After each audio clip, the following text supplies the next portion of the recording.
Assalamualaikum dan salam Malaysia Madani. Kembali lagi bersama Jabatan Meteorologi untuk perkembangan keadaan cuaca terkini.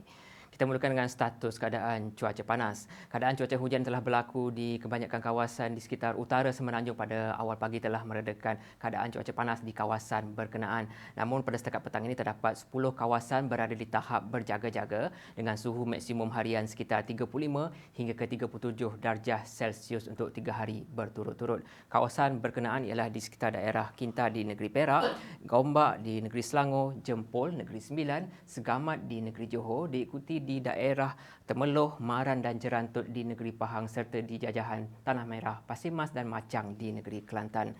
Orang awam disarankan untuk mengurangkan aktiviti di luar kawasan rumah, elakkan pembakaran terbuka dan minum air dengan secukupnya.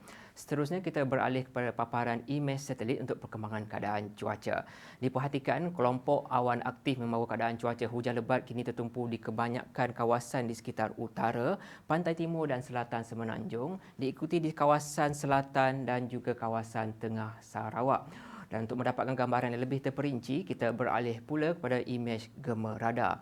Diperhatikan keadaan cuaca hujan sedang berlaku di kebanyakan kawasan terutamanya di sekitar negeri Kedah, Perak, Kelantan, Terengganu, Pahang, Johor yang mana keadaan cuaca hujan terutamanya di kawasan berkenaan dijangkakan akan beransur reda pada waktu lewat malam nanti. Sementara itu keadaan cuaca hujan yang berlaku di beberapa kawasan di sekitar kawasan Lembah Kelang dan juga di kawasan pedalaman Negeri Sembilan jangka akan mula beransur reda pada waktu awal malam.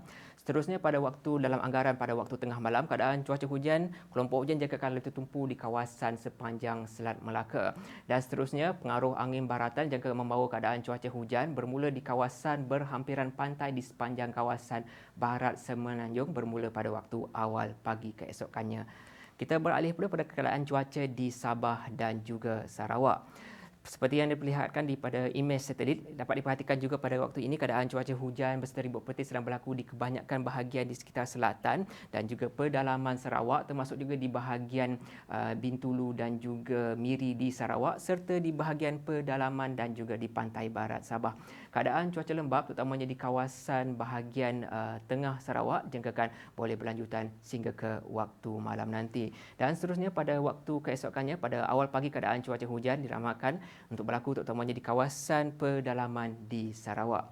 Baiklah, sebelum berpisah kami kongsikan terlebih dahulu ramalan cuaca bagi bandar-bandar utama dan juga indeks pencemar udara di seluruh negara. Sekian sahaja laporan cuaca. Assalamualaikum.